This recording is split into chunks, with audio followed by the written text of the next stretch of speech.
Hello बच्चों, welcome back to our YouTube channel Tiny Genes. I am your biology educator Muskan Sharma. और आज की class में हम लोग डिस्कस करने वाले हैं the topic double fertilisation from chapter sexual reproduction in flowering plants. तो लाइक आवर लास्ट वीडियो, हम लोग टॉपिक के बारे में भी बात करेंगे और साथ ही साथ इस टॉपिक से जितने भी पीवाईक्यूज आए हैं इन लास्ट 10 years वो सब भी हम लोग डिस्कस करेंगे। तो हम लोग स्टार्ट करते हैं। सो लास्ट लेक्चर में, लास्ट वीडियो में हम लोगों ने बात की थी पॉलन पिस्टल इंटरेक्शन के बारे में। ठीक है, लास्ट वीडियो में हम लोगों ने डिस्कस किया था पॉलन पिस्टल इंटरेक्शन के बारे में,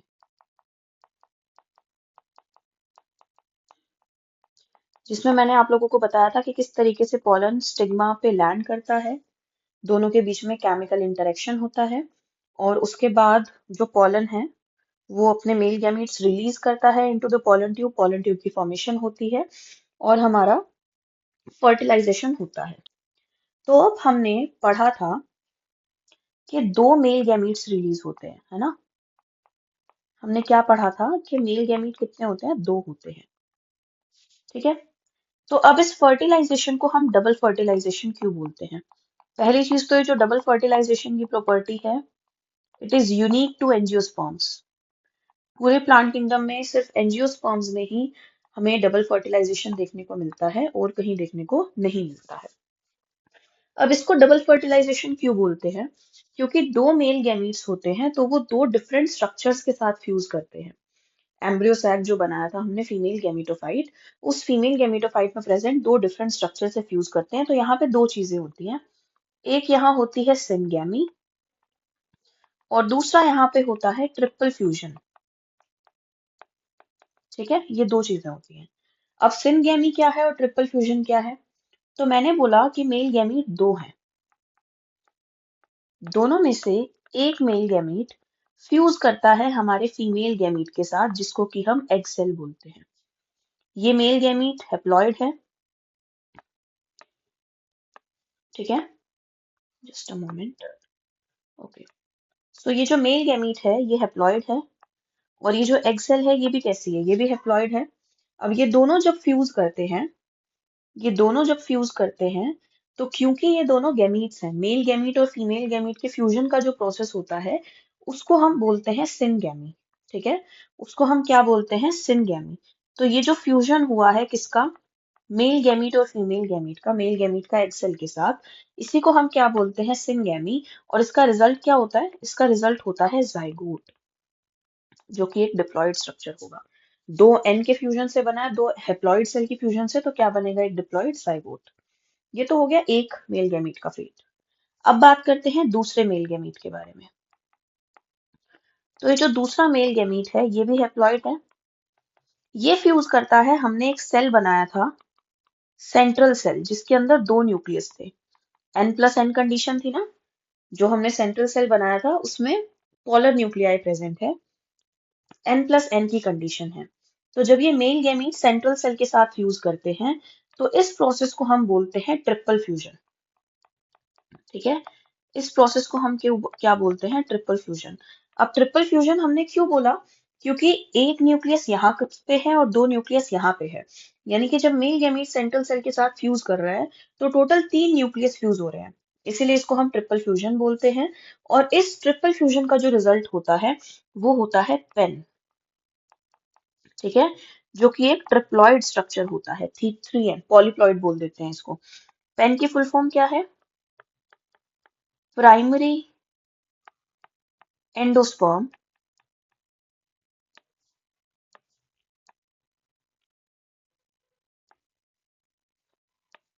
okay, so its primary endosperm nucleus. ठीक है, तो ऊपर सिनगैमी में जो जाइगोट बना था it will develop into embryo, और ये जो प्राइमरी एंडोस्पर्म न्यूक्लियस बना है ये डेवलप होगा एंडोस्पर्म में। ठीक है, ये डेवलप होगा एंडोस्पर्म में और दोनों सीड का पार्ट होंगे। ठीक है, अब यहाँ पे ये प्रोसेस था हमारा डबल फर्टिलाइजेशन का। डबल फर्टिलाइजेशन के बाद होता है post fertilisation development, post fertilisation event, जिसमें आता है हमारा development of embryo and development of endosperm. यानी कि यहाँ पे दो चीजें होती हैं पोस्ट फर्टिलाइजेशन इवेंट्स में।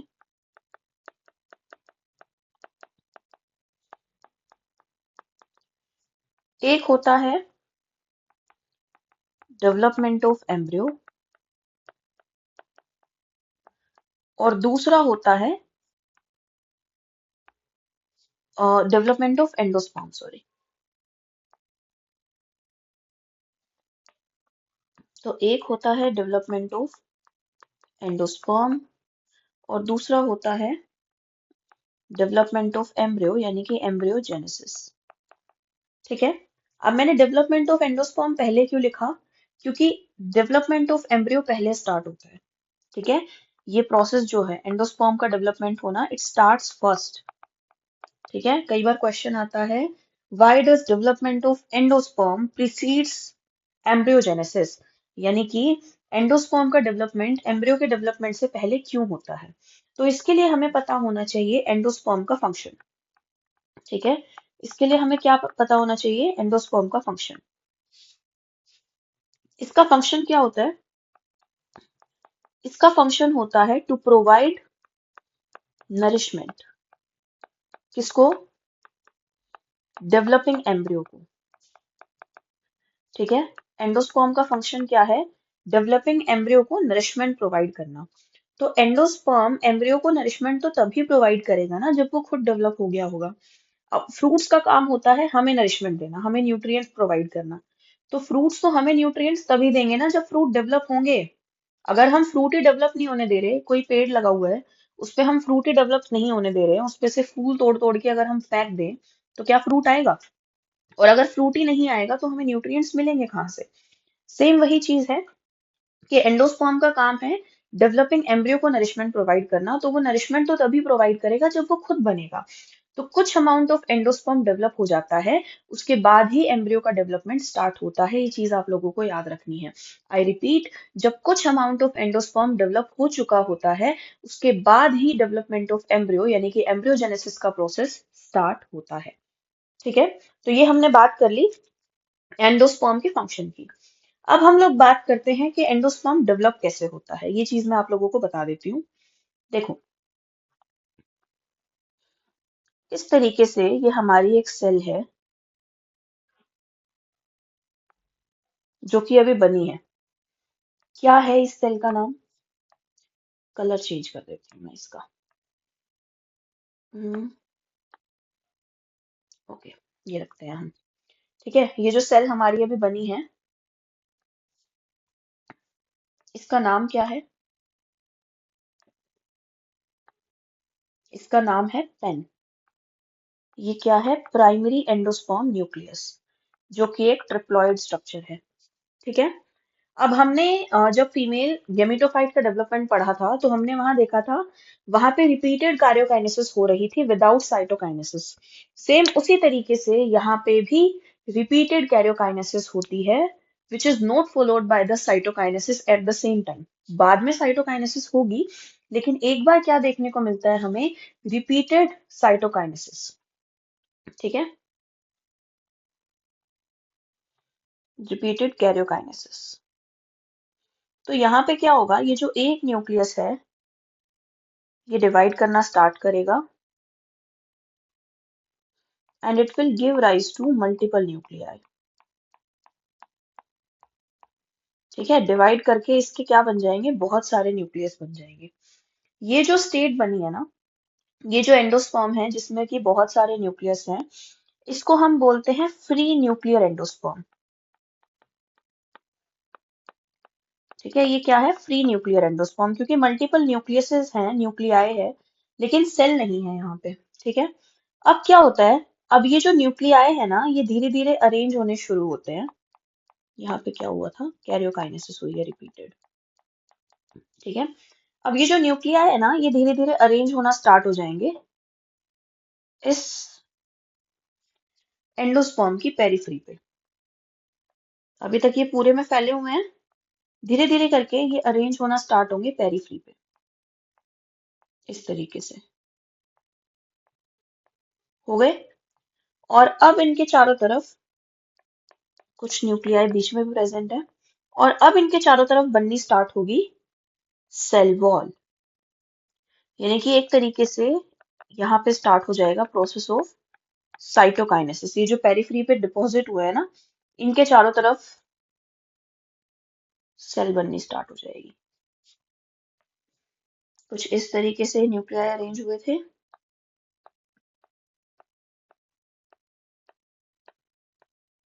तो अब इनके चारों तरफ बनेगी सेल, कुछ ऐसे।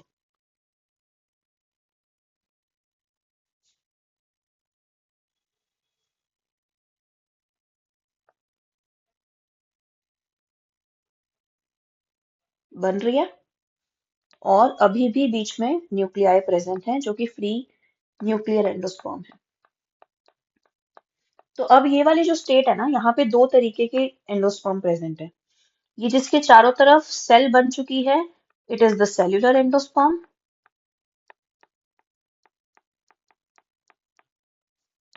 और जो सेंटर में दिखाई दे रहा है, it is the free nuclear endosperm.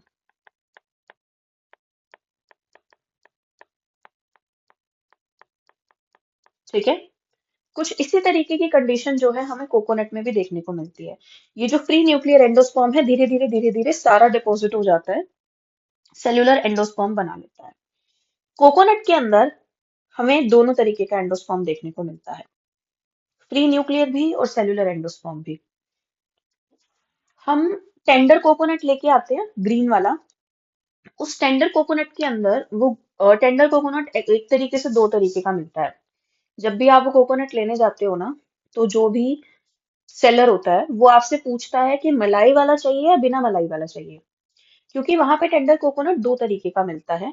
एक टेंडर कोकोनट वो जिसमें ये वाली कंडीशन है, ये वाली, सारा का सारा एंडोस्पर्म जो है फ्री न्यूक्लियर एंडोस्पर्म है, ये बिना मलाई वाला है। ठीक है। लेकिन जिसमें धीरे धीरे करके सेलुलर एंडोस्पर्म डिपॉजिट होना स्टार्ट हो गया है, जिसमें आप अंदर से स्क्रेप करते हो तो एक पतली सी फ्लैश उतरती है जिसको हम नारियल की मलाई बोलते हैं, वो ये वाली स्टेट है। समझ में आ रही है बात? यानी कि वो टेंडर कोकोनट जिसमें फ्री न्यूक्लियर एंडोस्पर्म प्रेजेंट है, सेल्यूलर एंडोस्पर्म प्रेजेंट नहीं है, वो टेंडर कोकोनट है जिसमें मलाई नहीं होती है। मलाई वाला कौन सा होता है? जिसमें सेल्यूलर एंडोस्पर्म प्रेजेंट होता है। और जो वो ब्राउन वाला कोकोनट हम लेके आते हैं, जो पूजा वगैरह के लिए भी यूज करते हैं, उसमें फ्लैश जो होता है बहुत मोटा होता है ना। तो जो कोकोनट होता है उसके दो पार्ट होते हैं। अगर हम कोकोनट की बात करें, कोकोनट का मैं इसलिए बता रही हूँ क्योंकि क्वेश्चन आ जाता है इस पे बहुत बार। तो कोकोनट के दो पार्ट होते हैं। एक तो होता है कोकोनट वाटर, जिसको कोकोनट मिल्क भी बोलते हैं। ठीक है। और दूसरा होता है फ्लैश, जो हम खाते हैं। तो ये जो कोकोनट वाटर होता है, it is the free nuclear endosperm. ये चीज याद रखनी है आप लोगों को। ठीक है। It is the free nuclear endosperm. Whereas जो कोकोनट फ्लैश होता है, जो साइड की लेयर होती है जो हम लोग खाते हैं, दैट इज सेल्यूलर एंडोस्पर्म। ठीक है। वो क्या होता है? सेल्यूलर एंडोस्पर्म होता है। तो इस तरीके से दो तरीके का एंडोस्पर्म हमें देखने को मिलता है in case of coconut. I hope ये टॉपिक आप लोगों को क्लियर होगा कि एंडोस्पर्म का डेवलपमेंट किस तरीके से होता है और एम्ब्रियो से पहले डेवलपमेंट क्यों होता है। अब on the basis of endosperm जो सीड होते हैं वो दो तरीके के होते हैं। ठीक है। सीड जो होते हैं वो दो तरीके के होते हैं on the basis of endosperm. कैसे?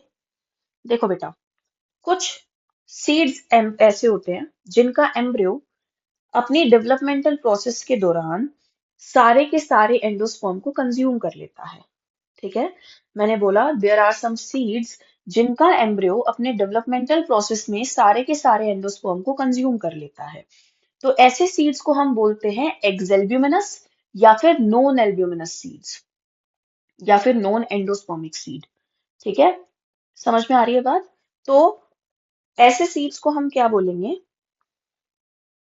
एक्सएल्ब्यूमिनस सीड। यानी कि सीड को हम दो कैटेगरी में डिवाइड कर सकते हैं।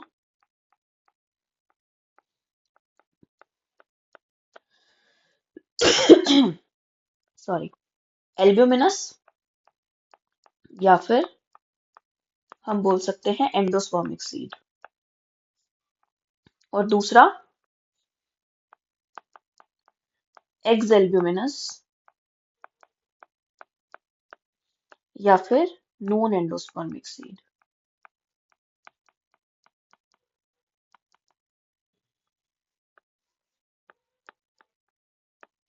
ठीक है, एक एल्ब्यूमिनस और एक एक्सएल्ब्यूमिनस। तो एल्ब्यूमिनस सीड कौन सा है? जिसमें whole endosperm is not used by the developing embryo, यानी कि ऐसा सीड जिसमें कि सारा एंडोस्पर्म यूज नहीं होता है बाय द डेवलपिंग एम्ब्रियो, उसको हम एल्ब्यूमिनस या फिर एंडोस्पर्मिक सीड बोलते हैं। तो अगर पूरा एंडोस्पर्म यूज नहीं होगा तो क्या होगा इसमें? क्या होगा? So endosperm persists in the seed. तो ऐसे सीड में क्या होगा, क्योंकि एम्ब्रियो ने सारा एंडोस्पर्म यूज नहीं किया है, तो उसने अगर सारा एंडोस्पर्म यूज नहीं किया है तो यहाँ पे क्या होगा कि जो एंडोस्पर्म होगा वो सीड के अंदर परसिस्ट करेगा, बचा रहेगा। इसीलिए ऐसे सीड को हम एंडोस्पर्मिक या फिर एल्ब्यूमिनस सीड बोलते हैं। इसका एग्जाम्पल क्या है? इसका एग्जाम्पल है मेज, मक्का। ठीक है, मेज है, देन वी हैव केस्टर, और अभी मैंने बताया कोकोनट। ठीक है, ये एग्जाम्पल है किसका? एल्ब्यूमिनस सीड का। और वहीं अगर हम बात करें एक्सएल्ब्यूमिनस सीड की, तो एक्सएल्ब्यूमिनस सीड्स वो सीड्स होते हैं जो कि सारे एंडोस्पर्म को यूज कर लेते हैं। ठीक है, in which whole endosperm is consumed by developing embryo. तो सीड के अंदर ये जो एंडोस्पर्म है ये बचेगा ही नहीं। तो इसका एग्जाम्पल क्या है? Beans, P. ठीक है, ये किसका एग्जाम्पल है? एक्सएल्ब्यूमिनस सीड का। ठीक है, पीनट वगैरह ये सारी चीजें क्लियर है। तो सीड के बेसिस, एंडोस्पर्म के बेसिस पे ये दो तरीके के सीड हमें देखने को मिलते हैं। तो ये थी बात डेवलपमेंट ऑफ एंडोस्पर्म की। अब हम लोग बात करते हैं एम्ब्रियोजेनेसिस के बारे में।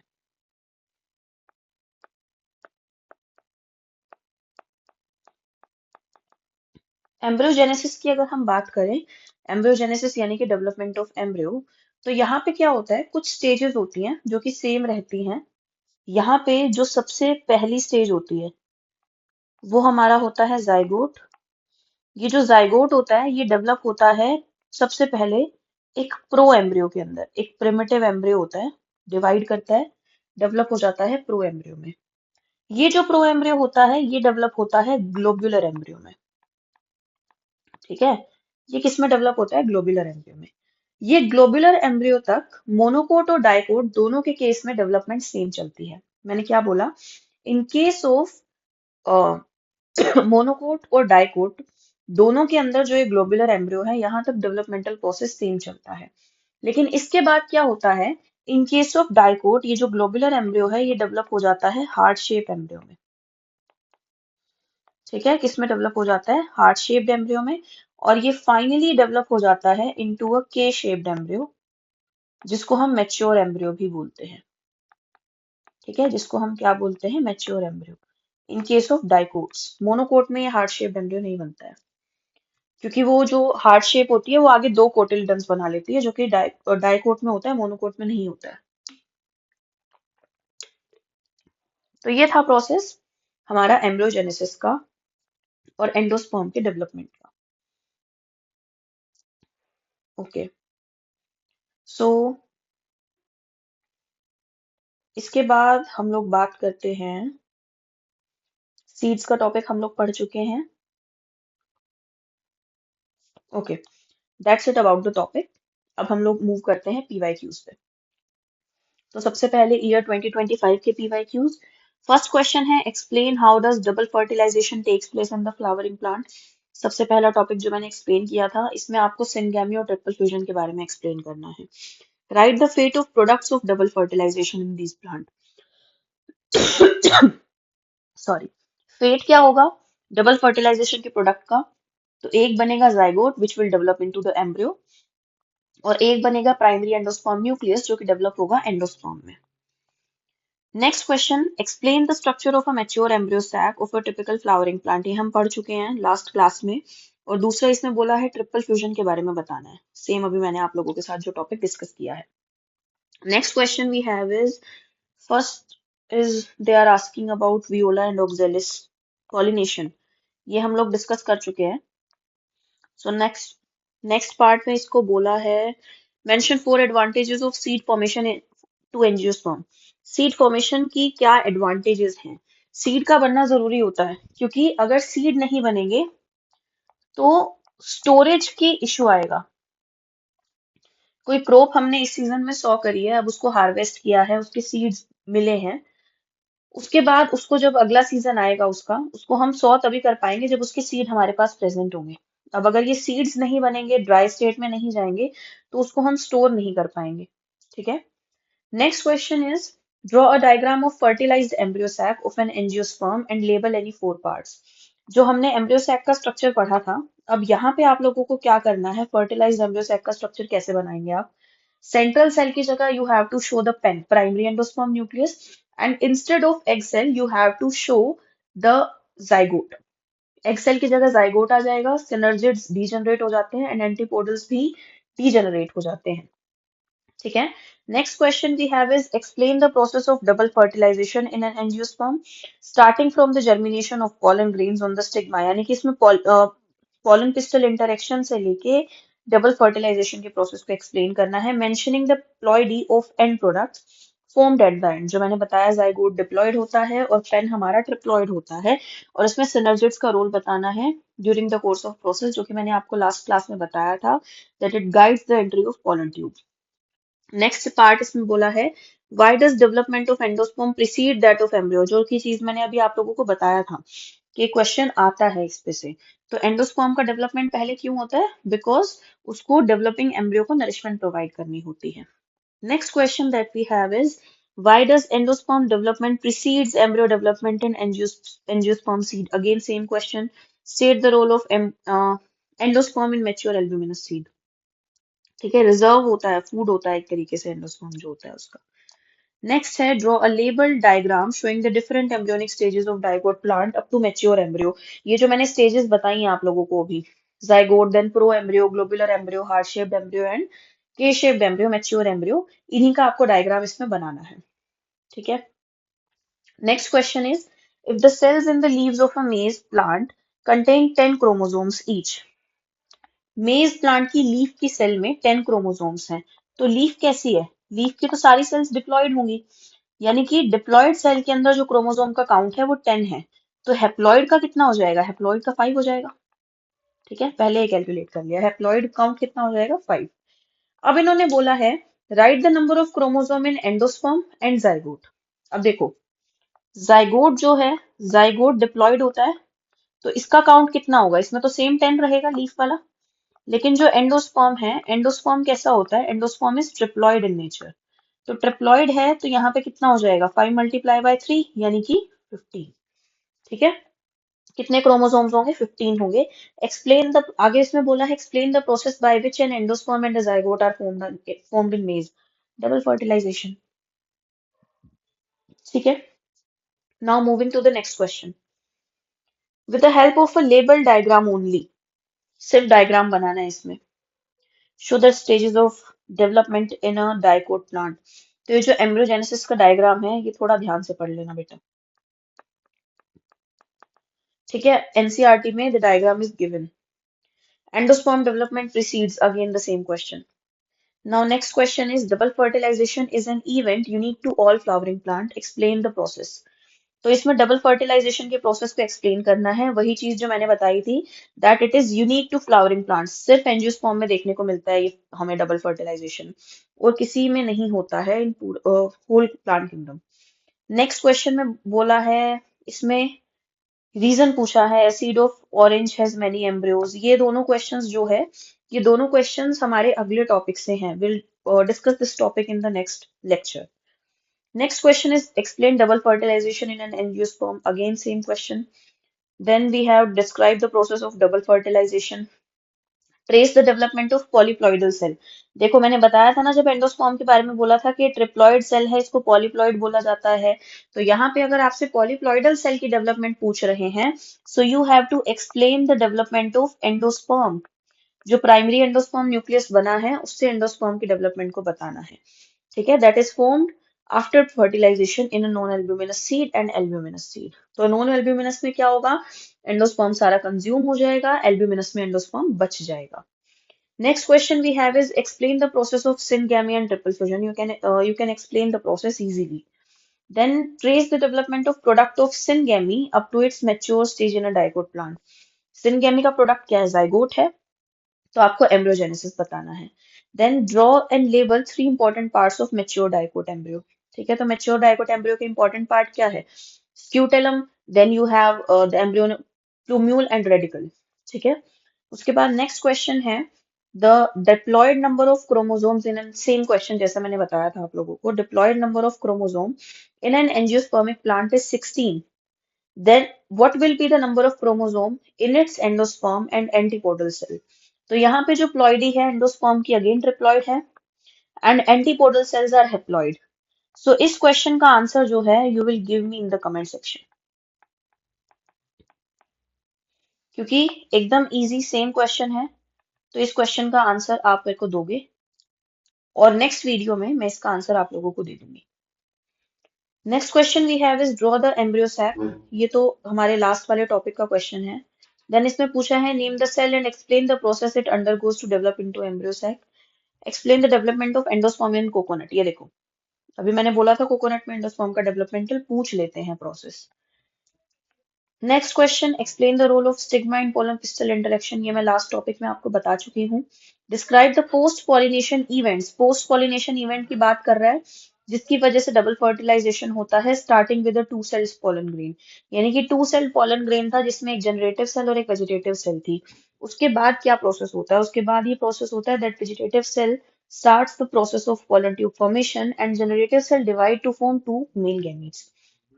उसके बाद pollen tube पहुंचती है हमारे ओव्यूल तक, एंटर करती है थ्रू माइक्रोपाइलर एंड। तो यही सारे प्रोसेस इसमें आपको एक्सप्लेन करना है।